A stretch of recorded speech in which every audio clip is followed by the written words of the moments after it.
Sorry about that, Chip. I pressed the button by accident. No, dear, the nurse said. Not at that moment. A fat and jolly lady called Mrs. Spring, who used to come and clean our house every day, also moved in and slept in the house. Mrs. Spring looked after me and cooked my meals. I liked her very much, but she wasn't a patch on my grandmother for telling stories. One evening, about 10 days later, the doctor came downstairs and said, "You can go in and see her now, but only for a short time. She's been asking for you." I flew up the stairs and burst into my grandmother's room and threw myself into her arms. Oba-chan, Oba-chan.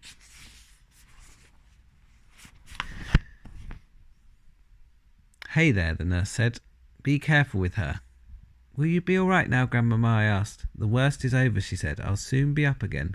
Will she? I said to the nurse. Oh, yes, the nurse answered, smiling. She told us she simply had to get better because she had to look after you. I gave her another hug. They won't let me have a cigar, she said, but you wait till they're gone. She's a tough old bird, the nurse said. We'll have her up in another week.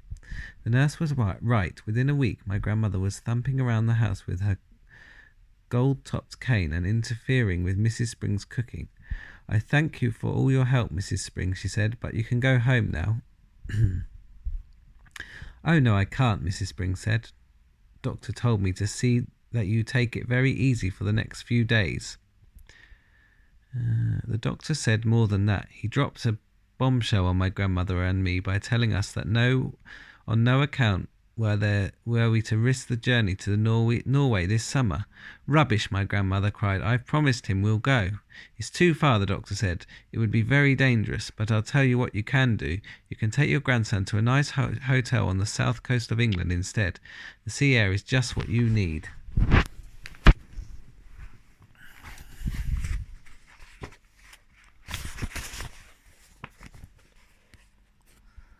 Oh no, I said.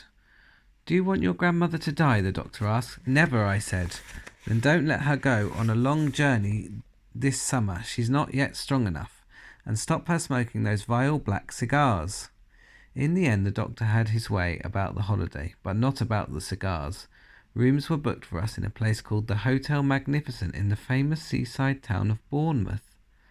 Me and Oka went to Bournemouth once, Hugo. Bournemouth, my grandmother told me, was full of old people like herself. They retired there by their thousands because the air was so bracing and healthy it kept them, so they believed, alive for a few extra years.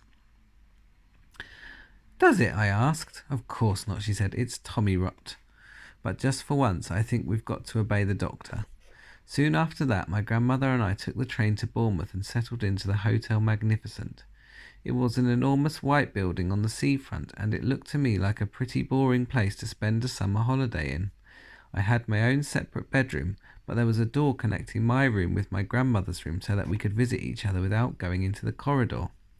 Just before we left for Bournemouth, my grandmother had given me, as a consolation, a present of 2 white mice in a little cage, and of course I took them with me. They were terrific fun, those mice. I called... Look, there they are. There's one. There's another one. I called them William and Mary, and in the hotel I set out right away teaching them to do tricks. The first trick I taught them was to creep up the sleeve of my jacket and come out by my neck. Then I taught them to climb up on the back of my neck onto the top of my head. I did this by putting cake crumbs in my hair. On the very first morning after our arrival, the chambermaid was making my bed, when one of my mice poked its head from under the sheets. The maid let out a shriek that brought a dozen people running to see who was being murdered. I was reported to the manager. There followed an unpleasant scene in the manager's office with the manager, my grandmother, and me. The manager, whose name was Mr. Stringer, was a bristly man in a black tailcoat. "I cannot permit mice in my hotel, madam," he said to my grandmother. "How dare you say that when your rotten hotel is full of rats anyways?" my grandmother cried. "Rats!" cried Mr. Stringer, going mauve in the face. "There are no rats in my hotel. I saw one this very morning," my grandmother said. "It was running down the corridor into the kitchen." "That is not true," cried Mr. Stringer. You had better get that rat catcher in at once, my grandmother said, before I report you to the public health authorities. I expect there's rats scuttling all over the kitchen floor and stealing the food off the shelves and jumping in and out of the soup. Never, cried Mr. Stringer. Look at that.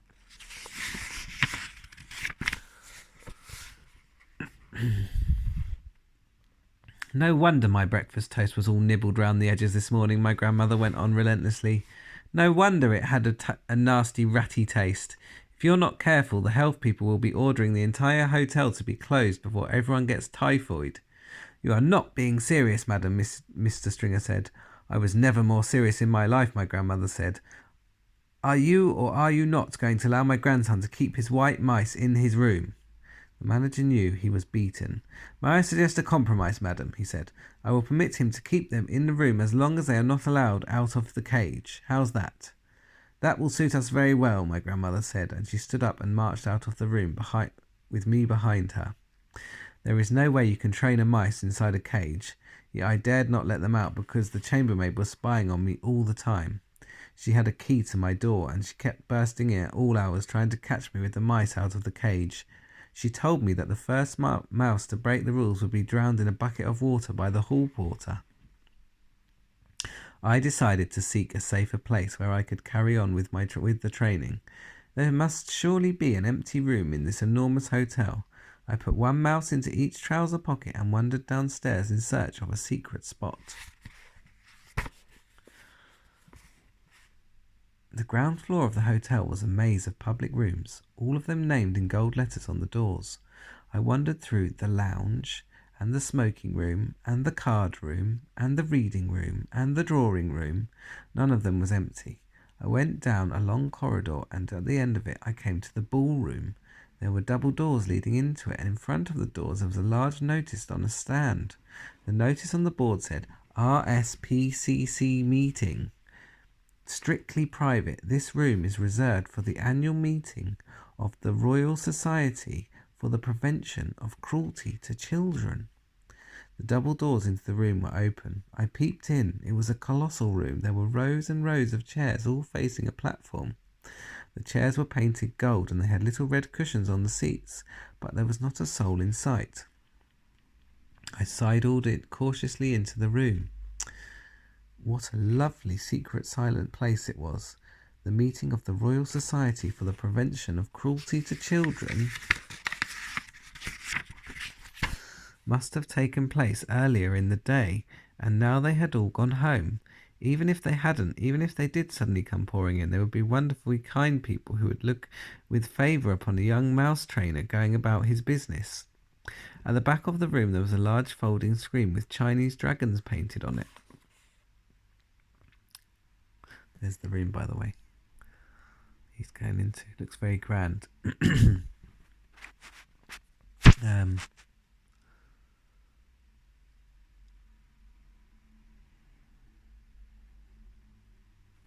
Where are we?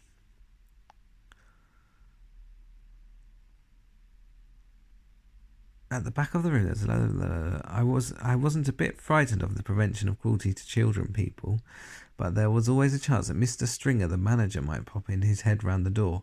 If he did, and if he saw the mice, the poor things would be in the hall porter's bucket of water before I could shout stop. I tiptoed to the back of the room and settled myself on the thick green carpet behind the big screen. What a splendid place this was, ideal for mouse training. I took Mary and William and Mary out of my trouser pockets. They sat beside me on the carpet, quiet and well behaved. The trick I was going to teach them today was tightrope walking. It is not at all difficult to train an intelligent mouse to be an expert tightrope walker, provided you know exactly how to go about it. Firstly, you must have a piece of string. I had that. Then you must have some good cake. A fine currant cake is the favourite food of white mice. They are dotty about it. I had brought with me a rock cake which I had pocketed while having tea with Grandmamma the day before.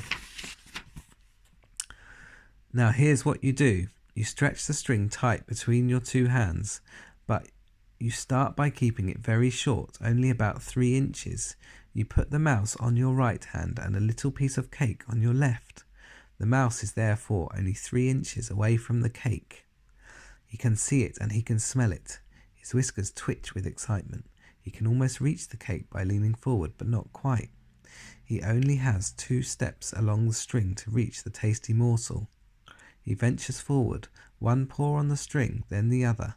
If the mouse has a good sense of balance, and most of them have, he will get across easily. I started with William. He walked to the string without a moment's hesitation. I let him have a quick nibble of the cake just to whet his appetite. Then I put him back on my right hand. This time I lengthened the string. I made it about 6 inches long. William knew what to do now. With superb balance, he walked step by step along the string until he reached the cake. He was rewarded with another nibble. Quite soon, William was walking a 24-inch tightrope, or rather tight string, from one hand to the other to reach the cake. It was wonderful to watch him. He was enjoying himself tremendously. I was careful to hold the string near the carpet so that if he did lose his balance, he wouldn't have far to fall. But he never fell. William was obviously a natural acrobat, a great tightrope walking mouse. Now it was Mary's turn. I put William on the carpet. There they are behind the Chinese screen, just practicing with the cake beside me, and rewarded him with some extra crumbs and a currant. Then I started going through the same routine all over again with Mary. My blinding ambition, you see, my dream of dreams, was to become one day the owner of a white mouse circus. I would have a small stage with red curtains in front of it, and then the curtains were drawn apart. And when the curtains were drawn apart, the audience would see my world-famous performing mice, walking on tightropes, swimming from trapezes, turning somersaults in the air, bouncing on trampolines, and all the rest of it. I would have white mice riding on the white rats, and white mice riding on white rats, and the rats would gallop furiously round and round the stage. I was beginning to picture myself travelling first class all over the globe with my famous white mouse circus and performing before all the crowned heads of Europe. I was about halfway through Mary's training when suddenly I heard voices outside the ballroom door. The sounds grew louder. It swelled into a great babble of speech from many throats. I recognised the voice, the awful hotel manager, Mr. Stringer. Help, I thought, but thank heavens for the huge screen. I crouched behind it and peered through the crack between 2 of the folding sections. I could see the entire length and width of the ballroom without anyone seeing me. "Well, ladies, I'm sure you'll be quite comfortable in here," Mr. Stringer's voice was saying. Then, in through the double doors he marched, black tailcoat and all, spreading his arms wide as he ushered in a great flock of ladies. "If there is anything we can do for you, do not hesitate to let me know," he went on.